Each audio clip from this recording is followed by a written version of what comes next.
पहला question note करोगे, यदि एक तार में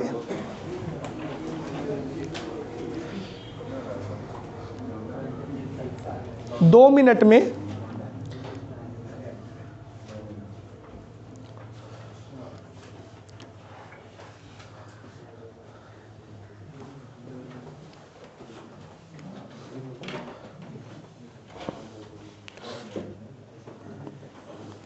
12.8 गुणे 10 पे पावर 23 इलेक्ट्रॉन गुजरते हैं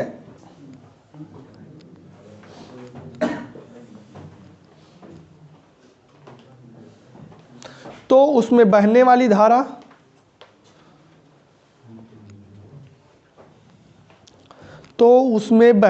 धारा तथा धारा के कारण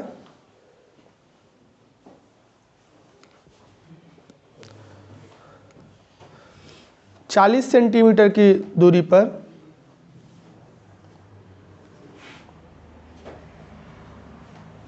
चुंबकीय क्षेत्र ज्ञात कीजिए।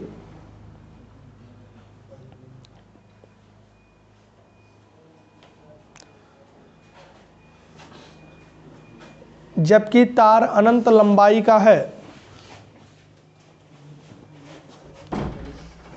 इंग्लिश में लिखेंगे, if 12.8 into 10 power 23 electrons, if 12.8 into 10 power 23 electrons are passed through a straight long infinite wire, straight infinite long wire through a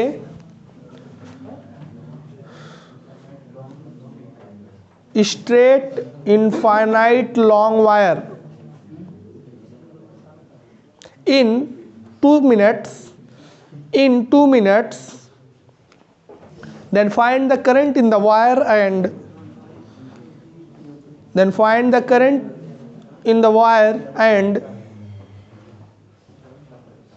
intensity of magnetic field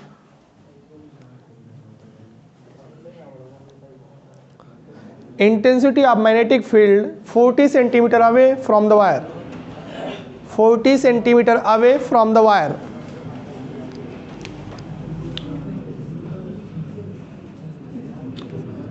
वो बात नहीं जी, तुम लोग एक तो दो लोगों को तरह लिखना है, उसी में बोलोगे तो डिस्टर्ब होगा ना। देखो हम कुछ प्रॉब्लम्स दिए हैं अभी भी, जस्ट आपसे हम बोल रहे हैं कि एक आपके पास वायर है और वो भी स्ट्रेट है, सीधा है, और वो भी कितना लंबा है, इनफाइनाइट लॉन्ग है।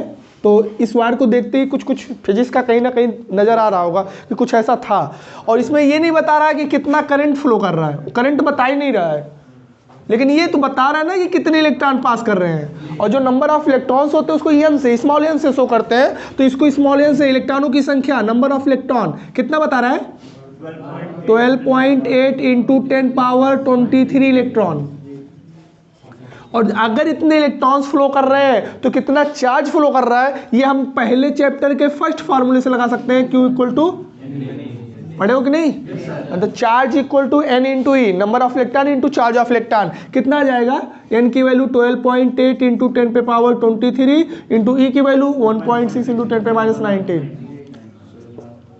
इसको 128 कर लो, इसको 16 कर लो, तो भाई 2 डेसिमल हटाओ तो 21 बचा, और 21 में से अरे 21 पावर नहीं बचा, और यहाँ 2 बचेगा, इतना ही रहने देते हैं कि मल्टीप्लाई नहीं करेंगे। अभी मल्टीप्लाई करने से क्या फ़ायदा है, अभी कट जाएगा। इतना क्या आंसर आएगा, कूलम चार्ज आपने निकाला। और आपने ये भी पढ़ा है कि टाइम दे रहा है, कितने टाइम में पास कर रहा है, 2 मिनट। क्या मिनट अपना यूनिट है, नहीं भाई, जहाँ पे भैया यूनिट आपका MKS नहीं मिलेगा, कन्वर्जन भूल गए तो गया न्यूमेरिकल, बदलाव चेंज।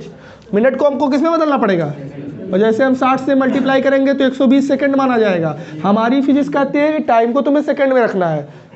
सो करंट, धारा आई जानते हो क्या होता है, Q/T, पढ़े हो कि नहीं। चार्ज कितना रखोगे, 128, 16, 100, इसको 100 कह देते हैं। और y 1 0 से कट जाएगा, 4 से काट दो, 4 3 12, 4 चौक 16, कितना आया 40 हो जाएगा ना। तो 128 गुणे 40/3 क्या यूनिट दोगे, करंट पहुंचा दियो। एक आंसर आ चुका है भैया आपका। यही क्वेश्चन में पूछा है कि वायर में कितना करंट फ्लो कर रहा है और उसमें करंट कितना फ्लो कर रहा है, जो भी डिवाइड करोगे आंसर आ जाएगा। आगे बोल रहा है कि इस पे मैग्नेटिक फील्ड भी तुम बताओ, इससे कितने डिस्टेंस पे मैग्नेटिक फील्ड बताओ, 40 सेंटीमीटर पे। मैग्नेटिक फील्ड आपको पता हो वहां पे इनसाइड होगा आउटसाइड, और वो करंट ऊपर जा रहा है, थंब को ऊपर रखोगे तो ये किधर बताएगा, दाहिने हाथ से आपको पता होगा। थंब को हम रखते हैं किधर, करंट में, तो फिंगर्स के जो डायरेक्शंस होते हैं वो इनसाइड बता रहा है, मतलब वहाँ अंदर की तरफ फील्ड है। और अंदर को दिखाने के लिए, इनसाइड को दिखाने के लिए हम क्रॉस यूज करते हैं, और ऊपर दिखाने के लिए डॉट। तो हम लोग वहाँ डायरेक्शन ना भी दें, लेकिन मैग्नेटिक फील्ड का एक फार्मूला मिला होगा भाई। इनफाइनाइट बार के लिए क्या होता है, ये होता क्या, नहीं, ये तो किसी सर्कुलर कॉइल के सेंटर पे होता है भाई, तुम लोग गलत बता रहे हो। ये होता है, क्यों, अरे मेन फार्मूले पे आ जाओ यार। मेन फार्मूला क्या होता था, μ0/4π I/r sin θ1 + sin θ2, यही तो मेन फार्मूला था। इसमें दोनों एंगल 90 बन जाता है ऊपर नीचे। इनफाइनाइट जाने की वजह से उठते उठते उठते उठते कहाँ हो जाता है, और ये भी झुकते झुकते कहाँ चला जाता है। जब यहाँ sin 90 डालते हैं 2 आता है, 2 से यहाँ काट देते हो तो यही तो बनता है। तो ये अगर फार्मूला आप भूल गए हो तो फिर आपके लिए दिक्कत है न्यूमेरिकल में। इसकी वैल्यू कितनी होगी, μ0/4π की वैल्यू 10⁷ होती है, तो ऊपर नीचे 2 से मल्टीप्लाई कर लो तो 2 × 7 होगा।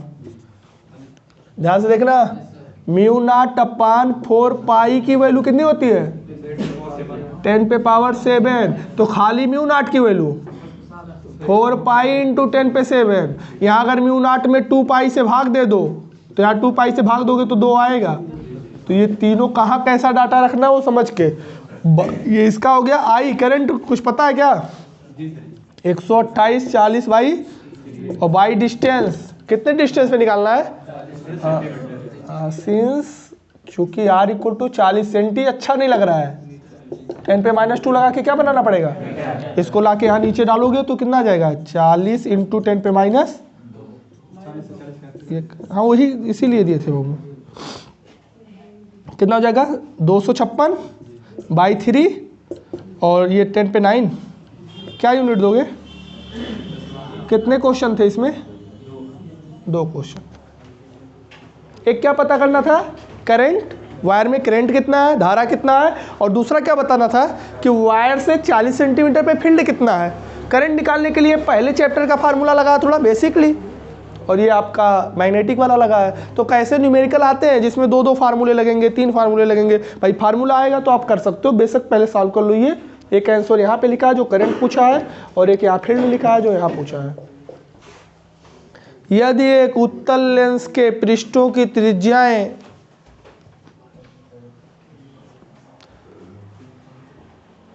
40 सेंटीमीटर व 60 सेंटीमीटर है, 40 सेंटीमीटर व 60 सेंटीमीटर है,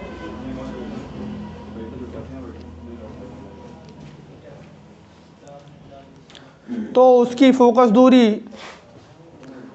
तथा क्षमता ज्ञात कीजिए।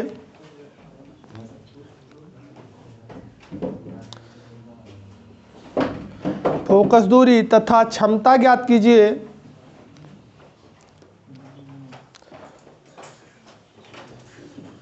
जबकि पदार्थ का अपवर्तनांक 1.5 है।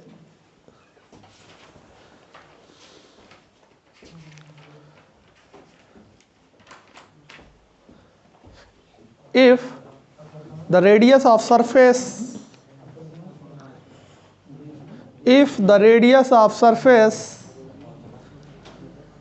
of a convex lens, if radius of surface of a convex lens is 40 centimeter and 60 centimeter, convex lens are 40 centimeter and 60 centimeter, then find the focal length and power of the lens. Then find the focal length and power of lens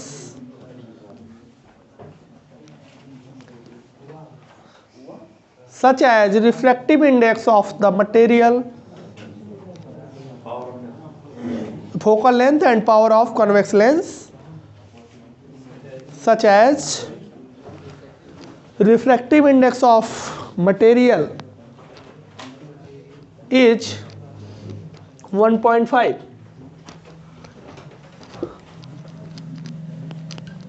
कुछ दिमाग खुला है, कहाँ पे गया है numerical? हाँ, ये सेकंड पेपर कह रहे ऑप्टिक्स से उठा लिया है। और हम लोग जब पेपर देते हैं तो पेपर में ऐसा ही होता है, कोई पहले चैप्टर का, कोई 5वें चैप्टर का, कोई वेव ऑप्टिक्स, कोई रे ऑप्टिक्स, कोई मॉडर्न फिजिक्स। लेकिन इसमें घबराने की बात नहीं है, हम डाटा को नोट करेंगे। न्यूमेरिकल लगाने के कितने स्टेप हैं जी? 3। डाटा निकालो, फार्मूला लगाओ, कैलकुलेट कर दो, आ गया। अब इस 3 में भाई गलती नहीं करना। कौन सा लेंस बोला है? हाँ, उत्तल लेंस बोला है। कन्वेक्स लेंस, कन्वेक्स मतलब समझ रहे हो ना? हाँ, बीच में मोटा और किनारे पे पतला होना चाहिए। इसमें आपको पता होगा ना, ये एक पहला सरफेस है जिसकी रेडियस को हम R1 कहते हैं, और ये आपका, इसको हम R2 कहते हैं। इसको आप प्रिंसिपल एक्सिस या मुख्य अक्ष कहते हो, यहाँ पे प्रकाशिक केंद्र या ऑप्टिकल सेंटर कहते हो। अक्सर आपने चीज़ों को सुना होगा। और इसमें आपकी अगर ऑब्जेक्ट यहाँ रखी जाती है तो जो लाइट रे होती है वो इधर जाती है, हमेशा इधर ही हम किरणों को भेजते हैं, तो ऐसे जाके इमेज का फॉर्मेशन करता है। अच्छा, ये लाइट रे को क्यों सोचना पड़ता है? क्योंकि यहाँ साइन कन्वेंशन चलता है, चिन्ह पर्यापाटी, प्लस माइनस लेने वाली बात आपको पता है ना। कभी यू प्लस में, कभी माइनस में, कभी वी प्लस में या माइनस में, फोकल लेंस प्लस में माइनस में चिन्ह चलता है। और जो ऑप्टिक्स में चिन्ह भूल गया उसका तो न्यूमेरिकल इससे गलत हो गया। तो चिन्ह को जानने के लिए वहाँ साइन कन्वेंशन के रूल आपको बताए गए होंगे कि जब जब लाइट रे के डायरेक्शन में आप मेजरमेंट करोगे तब पॉजिटिव लोगे, और लाइट रे के अपोजिट जब मेजरमेंट करोगे तब नेगेटिव लोगे। एक्सिस के ऊपर करोगे तो पॉजिटिव लोगे, और एक्सिस के नीचे करोगे तब, ये साइन कन्वेंशन भाई आपको याद होना चाहिए। अब ध्यान से देखना, फोकल लेंथ फाइंड करने से पहले हमें कुछ डाटा दे रहा है। R1 कितना दे रहा है? 40 सेंटीमीटर, मतलब इसका जो रेडियस है वो कितना है? 40 सेंटीमीटर का रेडियस है। दूसरा कितना दे रहा है? 60 सेंटीमीटर दे रहा है। और इसके यन की वैल्यू दे रहा है, यन मतलब रिफ्रैक्टिव इंडेक्स, अपवर्तनांक 1.5। चूंकि सिंस फोकल लेंथ का कोई फार्मूला जानते हो क्या?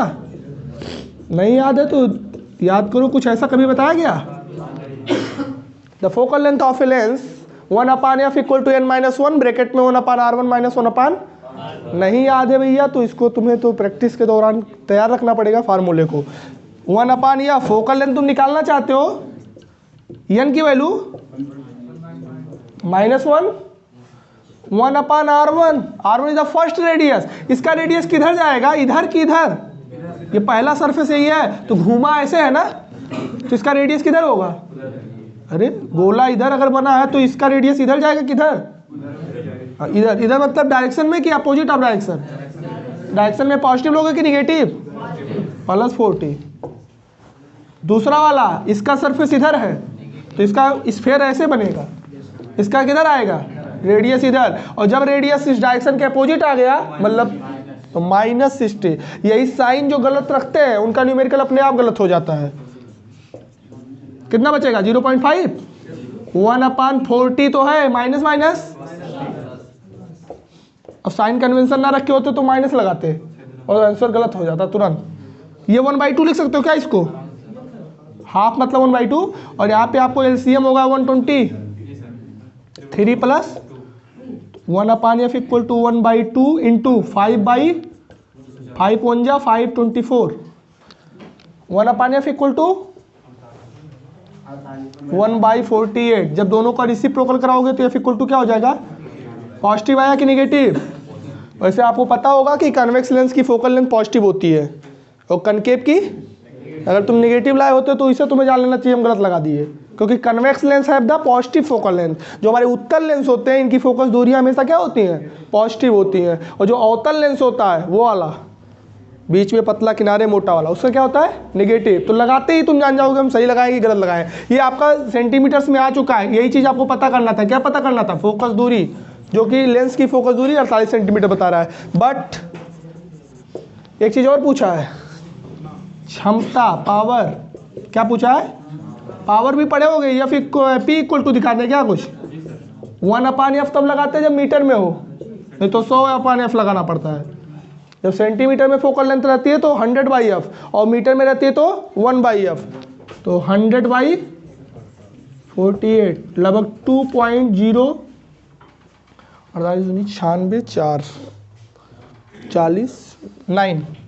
अप्रॉक्स आएगा। 9 नहीं आएगा, 408। यूनिट क्या दोगे जी? डायोप्टर। कितने चीज़ें फाइंड करना था इस न्यूमेरिकल में, बात नहीं। पहला नंबर दिया था रेडियस ऑफ फर्स्ट सरफेस, पहले पृष्ठ की त्रिज्या, रेडियस ऑफ सेकंड सरफेस, दूसरे पृष्ठ की त्रिज्या, और इसका रिफ्लेक्टिव इंडेक्स, अपवर्तनांक। फोकल लेंथ निकालने का फार्मूला ये जो कि आया 48 सेंटीमीटर, 48 सेंटीमीटर, और पावर निकालने का फार्मूला ये आया 2.08 डायोप्टर। सॉल्व। Next problem.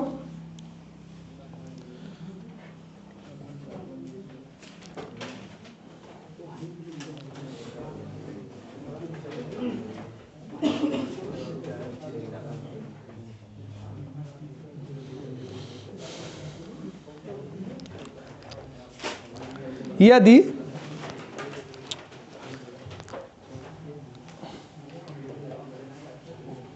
किसी पदार्थ के पृष्ठ का ध्रुवण कोण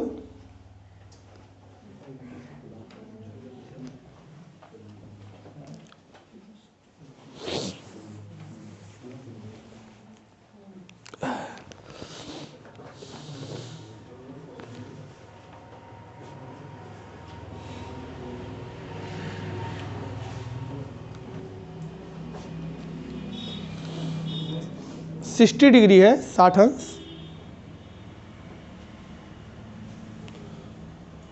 तो क्रांतिक कोण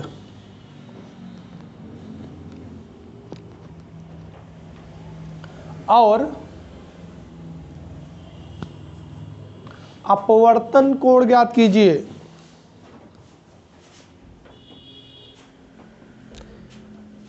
if angle of polarisation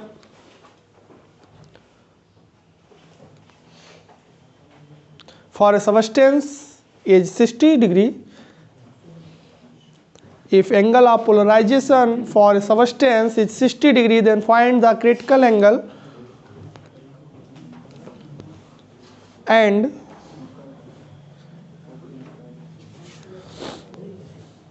angle of refraction. If angle of polarization for a substance is 60 degree, for a substance is 60 degree, then find critical angle and angle of refraction। किस चैप्टर से है जी ये? ध्रुवण, पोलराइजेशन से। यहाँ पे हमें booster sir को याद करना पड़ेगा। ये कुछ बताए थे क्या?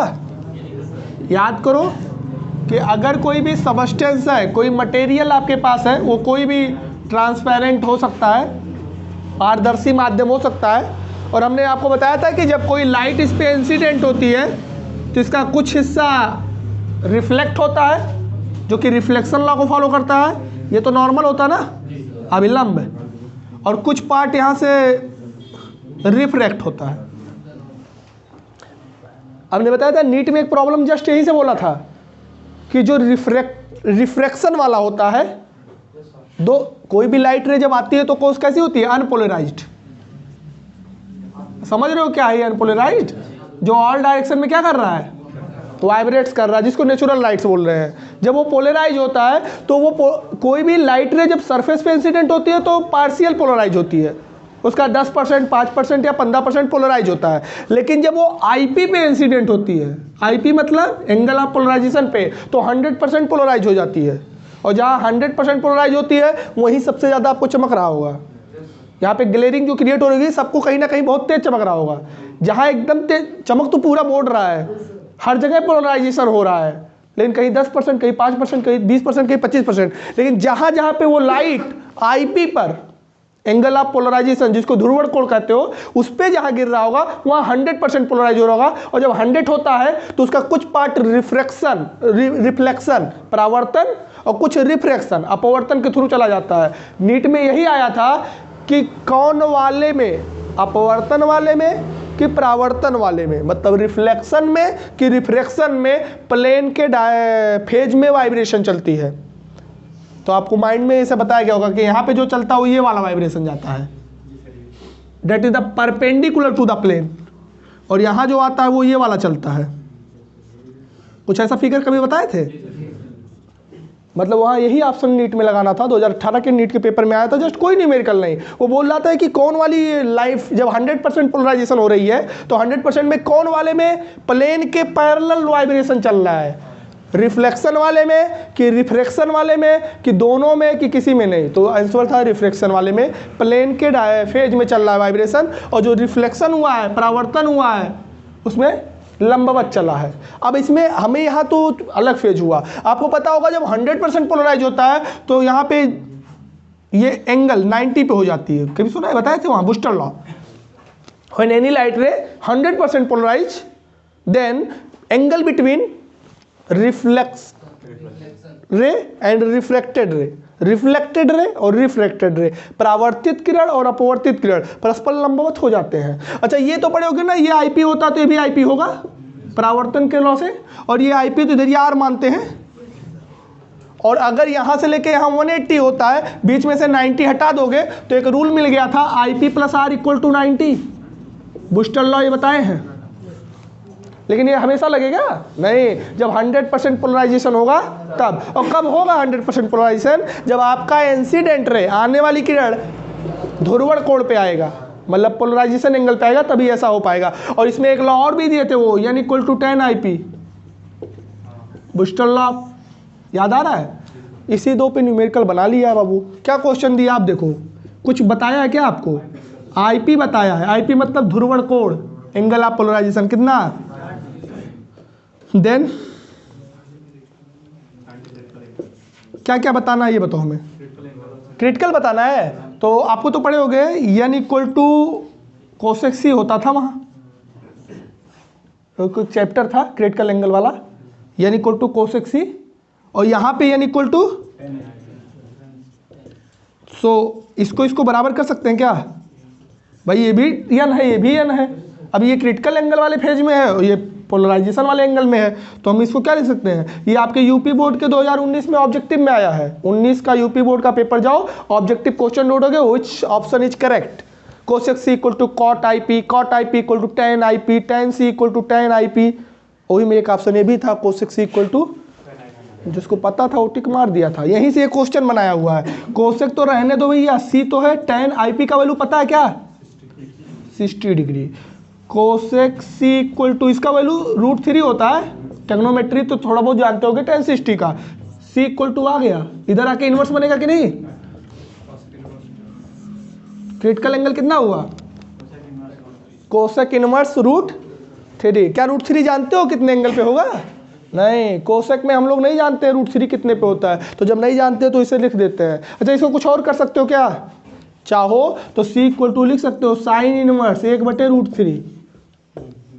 अभी खाली मैथ वाले जानते होंगे कि किसी भी इनवर्स को 6 इनवर्स में बदल सकते हो।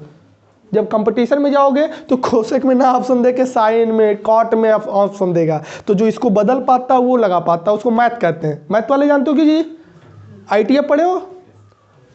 इतना बाई 1 तो ये परपेंडिकुलर, ये हाइपोटेनस, तो उससे बेस निकाल के जिसमें चाहो उसमें बदल लो। भाई मैथ हो पढ़ोगे तब आएगा। भाई जो बायो वाले वो यही आंसर कर दे, वही अच्छा है उनके कैरियर के लिए, इधर ना जाए। आगे एक रिलेशन और है बाबू, क्या? IP plus R equal to, IP कितना है? तो R नहीं निकल जाएगा, कितना आएगा? दूसरा यही तो पूछा है, R मतलब एंगल ऑफ रिफ्लेक्शन, अपवर्तन कोण। तो यहाँ अपवर्तन कोण निकल गया, अपवर्तन कोण। अपवर्तन कोण मतलब एंगल ऑफ रिफ्रैक्शन, और यहाँ क्या निकल गया? क्रांतिक कोण। यही दो पूछा था, एंगल ऑफ क्रिटिकल एंगल जिसे कहते हो, सॉल्व कर लो। हाई वाला नहीं लिखना बीच में, ये मैथ वालों को बताया कि चाहे तो हम ऐसा भी कर सकते हैं, कोसेक को पलटेंगे साइन इनवर्स में जाएगा तो 1/√3। हाँ हाँ हाँ, नहीं बोला नहीं है, एंगल में कौन ले रहे हो, एंगल आप पोलराइजेशन का एंगल ले रहे हो तो 100% होगा नहीं। हम तो कहे ना कि ये तब लगाओगे जब 100% पोलराइज होगा, और ये भी तो बताया कि जब इस एंगल पे आएगा तो 100% होगा, और तुम वही एंगल यूज कर रहे हो, एंगल आप पोलराइजेशन का ही एंगल यूज कर रहे हो, ध्रुवण कोण ही यूज कर रहे हो, तो इसका मतलब है कि 100% पोलराइज हो गया। भाई उसका एंगल ना यूज करो ना तो नहीं होगा।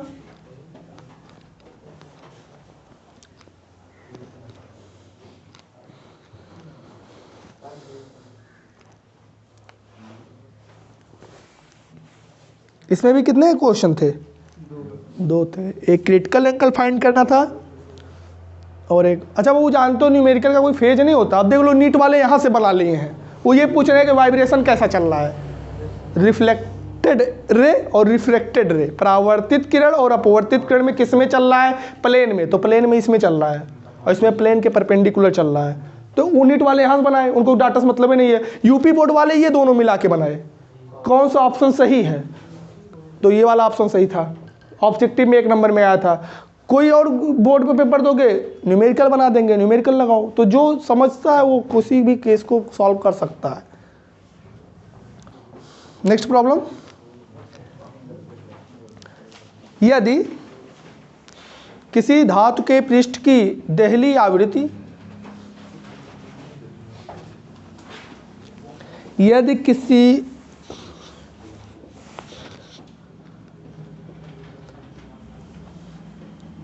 धातु के पृष्ठ की देहली आवृत्ति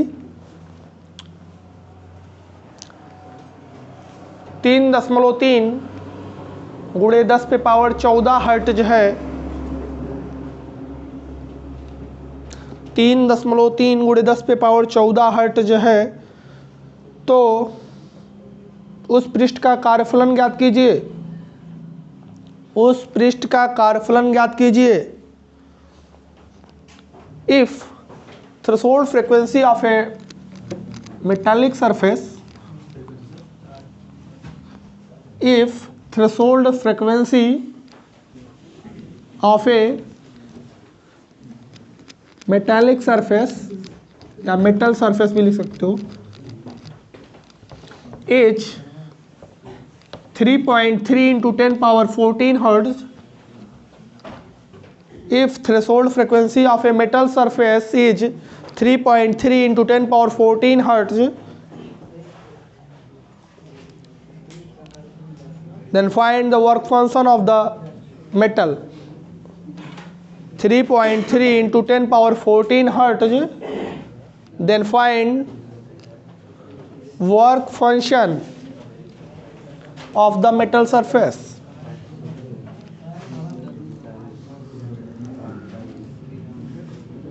कौन से चैप्टर का है जी ये प्रॉब्लम? Photo electric effect. आपको हमने बताया होगा कि कोई भी मेटल सरफेस पे जब फोटॉन्स मतलब लाइट्स इंसिडेंट्स होती है तो इसमें से क्या इमिशन होने लगता है?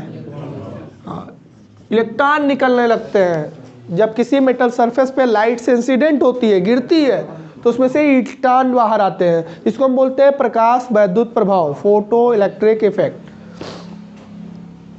आपका सोलर प्लेट इसी पे काम भी करता है। बट आपको पता होगा यहाँ कंडीशंस है। इलेक्ट्रॉन्स निकलने के लिए एक रिक्वायरमेंट फ्रीक्वेंसी की रिक्वायरमेंट होती है, एक इस मिनिमम फ्रीक्वेंसी की रिक्वायरमेंट होती है। उससे कम हो जाएगा तो फिर इमिशन नहीं होगा, उससे ज़्यादा होना चाहिए। और जितने की रिक्वायरमेंट होती है उसको हम न्यू नॉट कहते हैं, जिसको थ्रेशोल्ड फ्रीक्वेंसी कहते हैं। थ्रेशोल्ड फ्रीक्वेंसी आपको डिफाइन किया होगा, कम से कम वह आवृत्ति, फोटॉन की कम से कम वह आवृत्ति जो इलेक्ट्रॉन को उत्सर्जित कर सकता है। The minimum frequency of photon that can able to emission of electron from metal surface is called threshold frequency. दहली आवृत्ति वह आवृत्ति होती है कि उससे कम वाले आवृत्ति पे आपके इलेक्ट्रॉन का उत्सर्जन नहीं होगा। और आपके इस मेटल सरफेस, एक मेटल है, कोई होगा आयरन वायरन कापर ऊपर, उस मेटल का दहली आवृत्ति मतलब थ्रेशोल्ड फ्रीक्वेंसी कुछ दे रहा है। कितना बाबू? 14 हर्ट्ज दे रहा है। और आपसे पूछ क्या रहा है? वर्क फंक्शन, कार्यफलन कार्यफलन भी डिफाइन है वही से, the minimum energy that is requirement to the emission of electron, वो कम से कम ऊर्जा जो आपके इलेक्ट्रॉन को निकाल ले जाए क्या कहलाता है, कार्यफलन, वर्क फंक्शन, जिसको हिंदी में हम कार्यफलन कहते हैं। अगर इसे हम निकालना चाहे तो W इक्वल टू कुछ पढ़े हो क्या, H न्यू नॉट। अभी H की वैल्यू भाई ना पता हो तो 6 इंटू 6.6 इंटू -34 और हर्ट फ्रीक्वेंसी दे रहा है, तो इसको 2 गुणे 33 कर दो और इसको भी 33 कर दो, तो 2 तो खत्म हो गया, इसमें से 12 बचा, 12 यहाँ -22 हो जाएगा, इसको 2 ठू इसमें यूज कर लिए हैं। 33 का गुणा पता होगा यार, 1089, 32-33 तक तो याद होना चाहिए। 3 से गुणा मारो, ये आएगा। अब इसको हम चाहें तो 3.267 कर देंगे तो 3 और बढ़ेगा, तो 3 बढ़ेगा तो कहाँ पहुँच जाएगा, क्या यूनिट दोगे जी, वर्क एनर्जी होती है एक, मतलब इतना जूल कम से कम चाहिए तभी इमिशन होगा इलेक्ट्रॉन का। देख रहे हो कितना छोटा सा न्यूमेरिकल है, लेकिन ये जान लेना छोटा सिर्फ है, जिसको कॉन्सेप्ट नहीं आता ना वो भले 4 लाइन का है लगा नहीं पाएगा, वो लगा वही पाएगा जिसको पूरी बात समझ में है कि अच्छा फ्रीक्वेंसी दे रहा है, थ्रेशोल्ड फ्रीक्वेंसी दे रहा है, हमसे वर्क फंक्शन पूछ रहा है। अच्छा वो हम भी गलती कर दिए यार, तुम लोग बताना चाहिए। यहाँ हमने 3.3 करते जब तो इसको 2 था ना, यहाँ 2 चाहिए, तो यहाँ 2 से मल्टीप्लाई कर लूँ, 2 पॉइंट कुछ बनेगा 178,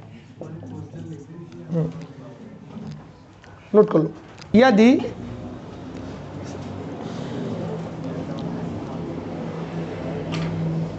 बीस सेंटीमीटर भुजा वाले एक घन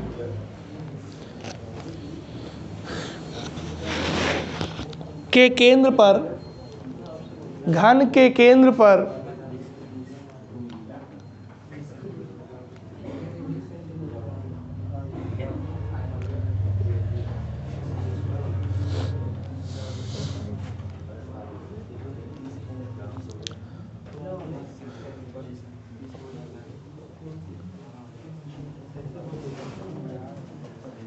थर्टी 35.4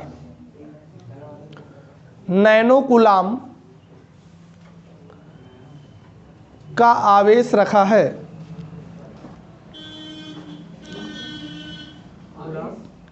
नैनो कूलाम का आवेश रखा है, तो उसके एक पृष्ठ से गुजरने वाले वैद्युत फ्लक्स की गणना कीजिए। तो उसके एक पृष्ठ से गुजरने वाले वैद्युत फ्लक्स की गणना कीजिए, उसके एक पृष्ठ से निकलने वाले वैद्युत फ्लक्स की गणना कीजिए, वैद्युत फ्लक्स की गणना कीजिए। If 35.4 nano coulomb charge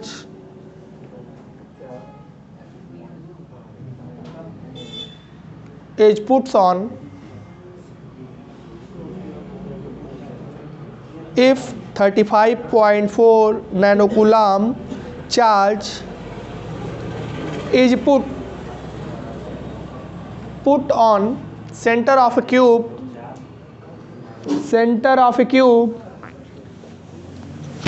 side of 20 centimeter, cube side of 20 centimeter, then find the electric flux passing through a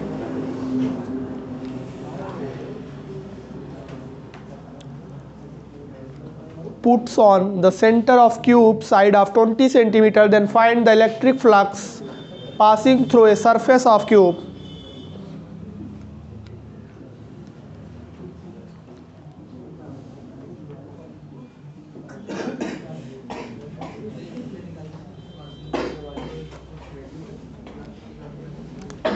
वो दोनों लोगों के क्वेश्चन सेम है, जानते हो ना, जो क्वेश्चन बोला जा रहा है वो सेम, सिर्फ लैंग्वेज का इफेक्ट है।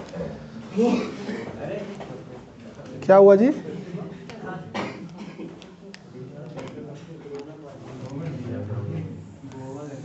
गोवा गए हो?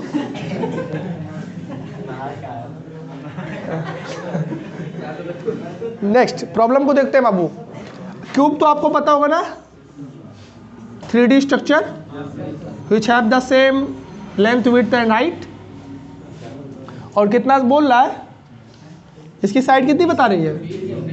पहले तो आपको ये आदत बनी होनी चाहिए, एंटी से एंटी आता तो उसे हटा दो 10 पे -2 लगा के।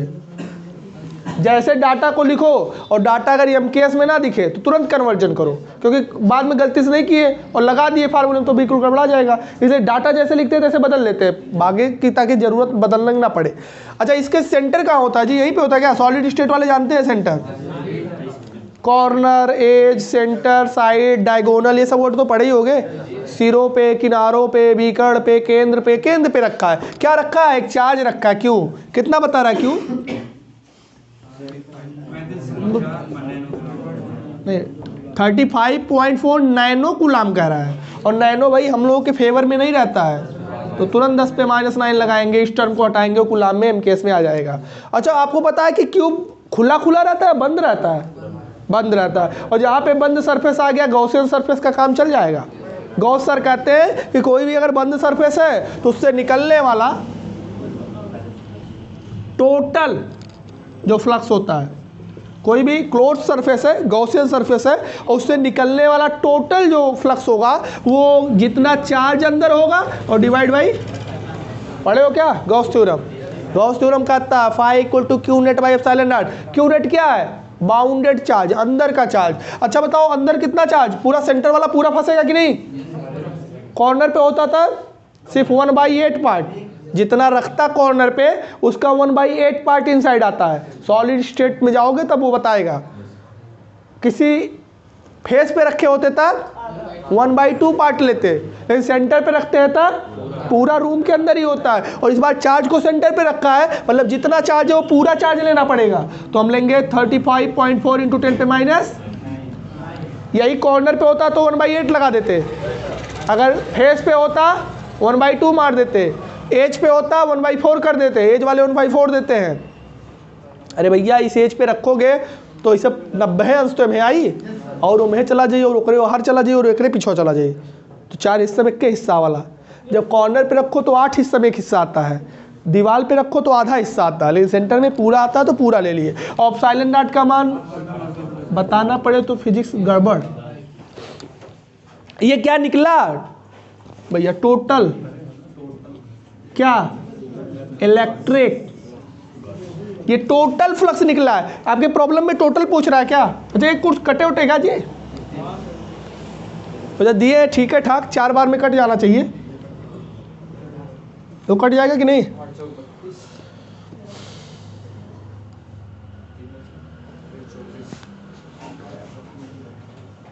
कट जाएगा 4 बार में यार, ऐसा दिया ही गया है। और 4 × 10 पे पावर ये 12 ऊपर जाएगा तो जी 3 बचेगा पॉजिटिव में, मतलब 1000 बचेगा। कुल 4000 आया है जी। क्या यूनिट दोगे? बोल्ट दोगे? बोल्ट पोटेंशियल विभव का मात्रक है। बोल्ट मीटर, कम से कम यूनिट याद रखो, इलेक्ट्रिक फ्लक्स का यूनिट वोल्ट मीटर होता है। क्या होता है? वोल्ट मीटर होता है। अभी कितना आया? 4000 वोल्ट मीटर किसका आया है? पूरा निकलने वाला। इसमें कितने फेस हैं? अरे एक रूम में कई दीवार होते हैं, और छतक के लगाई। फेस का मतलब होता है तल, 1 तल, 2 तल, 3 तल, 4 तल, 5 तल, और मतलब 6 तलों से बनता है। लूडो की गोटी नहीं खेले हो, 6 गिनती रहती है उसमें, तो 6 तल होते हैं। लेकिन प्रॉब्लम ये नहीं पूछा है आपसे कि टोटल फ्लक्स बताओ। देख लो क्या पूछा है? एक पृष्ठ से गुजरने वाला, तो 1 से गुजरने वाले में 6 से भाग देना पड़ेगा कि नहीं? ये तो टोटल का है ना, जो गॉस सर बताते हैं वो टोटल बताते हैं। चूंकि टोटल पूछा होता तो ये आंसर हो जाता। हम बताएंगे electric flux passing through one surface. एक पृष्ठ से कितना गुजरेगा? 4000/6 वोल्ट मीटर। कट जाएगा क्या? 2 से काटोगे 2000/3, 2003 माने 666.67 वोल्ट मीटर आएगा। ये रहा आपका आंसर। ये टोटल निकल गया गॉस थ्योरम से, उधर ये 1 पे निकल गया। क्योंकि आपको 1 से पूछा था तो 1 का निकालना पड़ेगा भाई, भाग देना पड़ेगा। अच्छा यहाँ थोड़ा याद रखना बाबू, क्यू नेट मतलब होता है बाउंडेड चार्ज, कितना अंदर चार्ज है, बाहर के चार्ज से नहीं मतलब होता है। और अंदर चार्ज सेंटर पे है तब हम पूरा लिए हैं, कॉर्नर पे कह दिया होता तो यही 1/8 हम कर देते। समझ में आ रहा है ना सॉलिड स्टेट वाला, क्योंकि अंदर तो 1/8 पार्ट आता है। यदि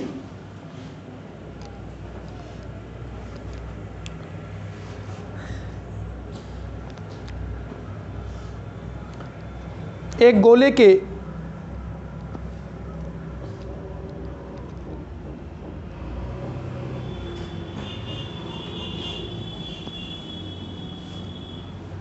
पृष्ठ पर आवेश एक समान रूप से फैला है,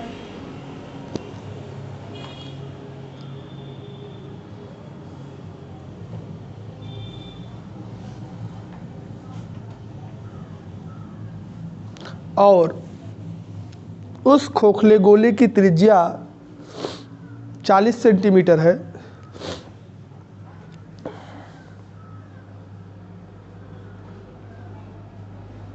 तो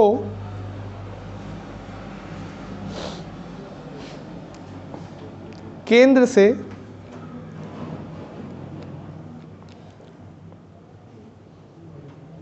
पच्चीस सेंटीमीटर और 60 सेंटीमीटर की दूरी पर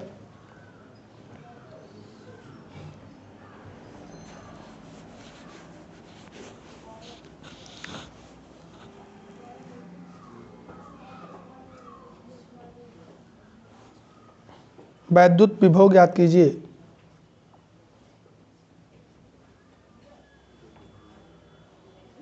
जबकि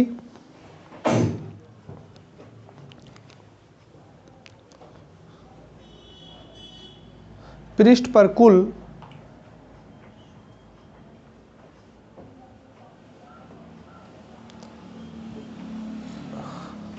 120 माइक्रोकूलाम आवेश है, 120 माइक्रोकूलाम आवेश है। देखेंगे if 120 microcoulomb charge are uniformly distributed on the surface of a hollow sphere. If 120 microcoulomb charge are uniformly distributed on the surface of a hollow sphere, radius of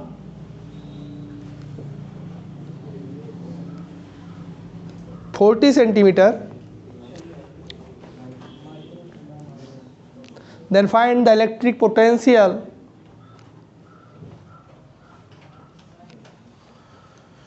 (25 centimeter and 60 centimeter away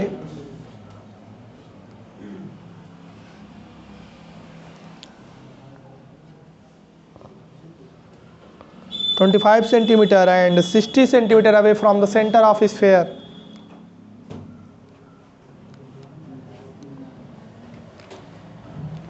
ये किस chapter का numerical है जी? Gauss theorem, electric field वाले chapter का है कि तीसरे का है? वैद्युत विभव का है, राइट। इलेक्ट्रिक पोटेंशियल आपको पता होगा ना कि हैलो स्फीयर की वजह से बताया गया था।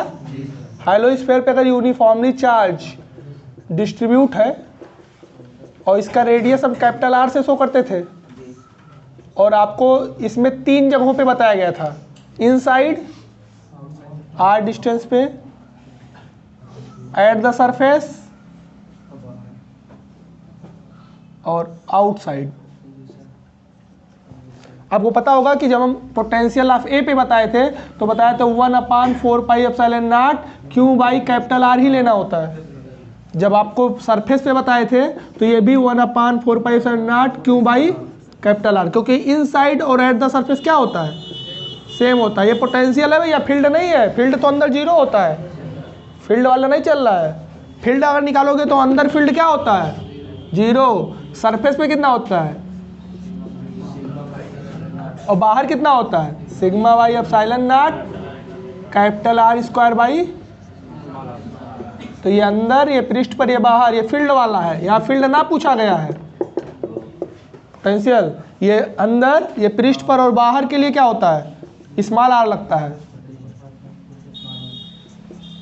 अब यहाँ कंडीशन को देखो, चार्ज दे रहा है कि नहीं, कितना माइक्रो कूलाम है भैया, माइक्रो तो हटाना पड़ेगा, 10 पे -6 लगाओगे कूलाम हो जाएगा। और रेडियस भी दे रहा है कितना 40 सेंटीमीटर, सेंटी हटाना पड़ेगा, 10 पे -2 मीटर हो जाएगा। पहला 2 प्रॉब्लम पूछा है, 25 सेंटीमीटर अवे, पहला तो यही पूछा है ना, कितने दूरी पर। अब 25 सेंटीमीटर अंदर पड़ेगा कि बाहर, अरे यहाँ से यहाँ तक रेडियस 40 है, क्वेश्चन कह रहा है, और तुम्हें यहाँ से 25 पे बताना है, तो अंदर पड़ेगा ना। हम बताएंगे कि 25 इज लेस देन 40, मतलब रेडियस से छोटा है, इसलिए कैसे केस में जाएगा, इनसाइड, अंदर। और अंदर के लिए आपका फार्मूला कौन लगेगा, 1/4πε0 क्यू बटे, इसकी वैल्यू 9 × 10 पे, चार्ज 120 × 10 पे माइनस, और रेडियस 40 × 10 पे पावर 40 तिया, तो 9 त्रिक, और याद कितना हो जाएगा, 9 है, 9 2 11 में से 6 गया, यूनिट क्या दोगे, पोटेंशियल निकाल लो, वोल्ट। एक और प्रॉब्लम इसमें बोल दिया भाई, दूसरा प्रॉब्लम कितना आवे, 60 सेंटीमीटर आवे। एक और बताओ, तो हम कहेंगे भाई 60 जो हमारा है ना वो ज़्यादा है 40 से, मतलब यहाँ से 60 जाएंगे तो कहीं बाहर निकल जाएंगे, और ये किस केस में गया, आउटसाइड, बाहर वाले में ये लगता है, क्या बनेगा 1/4πε0 क्यों भाई, स्मॉल आर, इसकी वैल्यू 9 × 10 पे पावर, चार्ज 120 × 10 पे माइनस, और small r is the distance, small r is the distance 60, तो 60 को मीटर में बदलोगे तो 10 पे माइनस 60 दूनी, तो 18 × 10 पे, क्लियर, सॉल्व कर लो।